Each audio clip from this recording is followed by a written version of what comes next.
আসসালামু আলাইকুম ওয়া রাহমাতুল্লাহি ওয়া বারাকাতুহু নাহমাদুহু ওয়া নুসাল্লি আলা রাসূলিহিল কারীম আম্মা বাদ আউযু বিল্লাহি মিনাশ শাইতানির রাজীম বিসমিল্লাহির রহমানির রহিম কুল ইন্নাস সালাতি ওয়া নুসুকি ওয়া মাহইয়ায়া ওয়া মামাতি লিল্লাহি রাব্বিল আলামিন। আলহামদুলিল্লাহ ডিয়ার ফ্রেন্ডস, আশা করি প্রত্যেকেই ভালো আছেন। আলহামদুলিল্লাহ আমিও ভালো আছি। তো বন্ধুরা, আজকে আমি আপনাদেরকে একটি গুরুত্বপূর্ণ ভেষজের কাছে নিয়ে এসেছি। তো বন্ধুরা, আপনারা লক্ষ্য করে থাকবেন, আমি সাধারণত আপনাদেরকে ভেষজের কাছেই নিয়ে যাই, কারণ এই ভেষজের এটা আয়ুর্বেদ শাস্ত্রের কী নাম, বৈজ্ঞানিক নাম, এতগুলো বলতে গেলে ভিডিওটি বড় হয়ে যায়।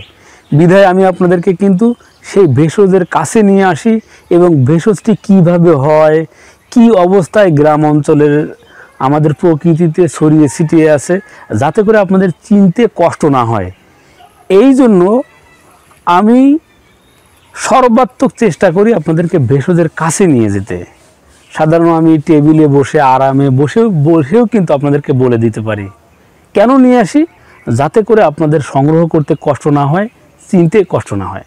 তো বন্ধুরা, আসুন মূল আলোচনায় ফিরে যাই। তো আপনাদেরকে একটি পরিচিত ভেষজ, যেটি আমাদের আঞ্চলিক ভাষায় যেটা বলা হয়, আয়ুর্বেদ শাস্ত্রেও ঠিক একই শব্দ ব্যবহার করা হয়, গন্ধভাদালি বা গন্ধভাদালিয়া। তো বন্ধুরা, এই পাতাটি আপনারা হাতে নিয়ে শুকলে এতটাই দুর্গন্ধ বা উৎকট গন্ধ অনুভূত হয় যে কেউ এটি হাতে নিয়ে গন্ধ শুকলে আপনি এটি আর কখনো খেতে চাবেন না বা সেবন করতে চাবেন না। কিন্তু এটি দিয়ে সুস্বাদু বড়া, পেঁয়াজু, অনেক সুস্বাদু খাবার তৈরি হয়। তখন কিন্তু বন্ধুরা আর গন্ধ থাকে না। এমনিভাবে আপনি ভেষজ হিসেবে ব্যবহার করতে এটির রস তৈরি করলেও কিন্তু ওই গন্ধের অনুভূতি থাকবে না। গন্ধের অনুভূতি যদি থাকে, সেক্ষেত্রে আপনি একটা দুইটা এলাচ নিয়ে ব্যবহার করতে পারেন। তো বন্ধুরা, কী জন্য ব্যবহার করবেন?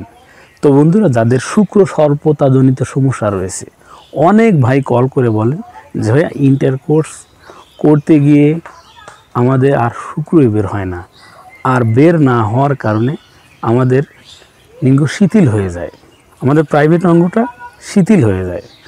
তো বন্ধুরা, এই সমস্যাটাকে থেকে কাটিয়ে উঠতে আপনারা কিন্তু এই ভেষজটি ব্যবহার করতে পারেন এবং এটি এই বিষয়ে ঔষধ বলবো না, মহা ঔষধের কাজ করবে। তো বন্ধুরা, আপনারা এখানে দেখতে পাচ্ছেন ভালো করে এই গন্ধভাদালিয়া পাতাটি কিভাবে বড় হচ্ছে। একদম গোড়ালি থেকে দেখুন, আমাদের বাড়ির সামনে যে আমরা বেড়া দিয়ে থাকি, সেটা বেড়ার উপরে উঠে যায়। আবার নারকেল গাছ বেয়ে বেয়ে দেখুন উপর দিকে উঠে যাচ্ছে লতানো। তো বন্ধুরা, এটিকে কিভাবে ব্যবহার করলে আমি যে সমস্যার কথা বলেছি এই সমস্যা থেকে মুক্তি পাবেন বা উত্তরণ হবে, সেটি হচ্ছে এই গন্ধভাদালিয়ার পাতাকে রস করবেন পরিমাণে যেন 2 চা চামচ পরিমাণে হয়।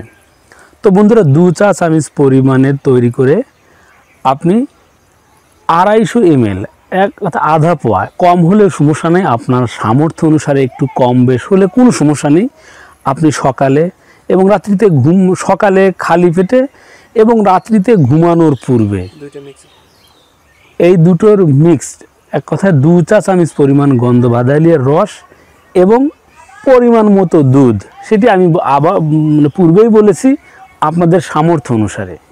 তো বন্ধুরা, এইভাবে সকালে এবং রাত্রিতে সেবন করার দ্বারা খুব দ্রুত আপনার যে শুক্র স্বল্পতাজনিত সমস্যা, শুক্র তারল্যজনিত সমস্যা কেটে যাবে। তো বন্ধুরা, অনেকেই বা বলবেন যে ভাইয়া এটি কি খাবার আগে খাবো না খাবার পরে খাবো?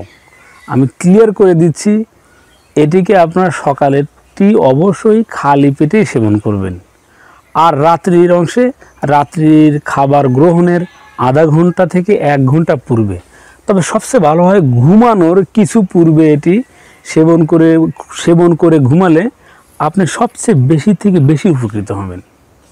তো আমাদের এই ছিল আমাদের আলোচ্য বিষয়। আমার আপনার চারপাশে যে সকল ভেষজগুলো রয়েছে, যেগুলোকে আমরা সাধারণত গুরুত্বই দিই না, অবহেলায় অনাদরে আমরা এটিকে ফেলে রেখে দেই। তো এটিকে অবহেলা না করে আমার বলে দেওয়া পন্থায় নিয়মিত সেবন করুন, সুস্থ থাকুন। সেই সাথে আমার আপনার চারপাশে যে সকল ভেষজগুলো রয়েছে সেই সকল ভেষজের গুণাবলী জানতে চোখ রাখুন আপনাদের প্রিয় ইউটিউব চ্যানেল অল টাইম ওকেতে। আমাদের এই চ্যানেলকে লাইক দিন এবং সাবস্ক্রাইব করে আমাদের সাথেই থাকুন। ধন্যবাদ সবাইকে। আসসালামু আলাইকুম রহমতুল্লাহি ওয়া বারাকাতুহু।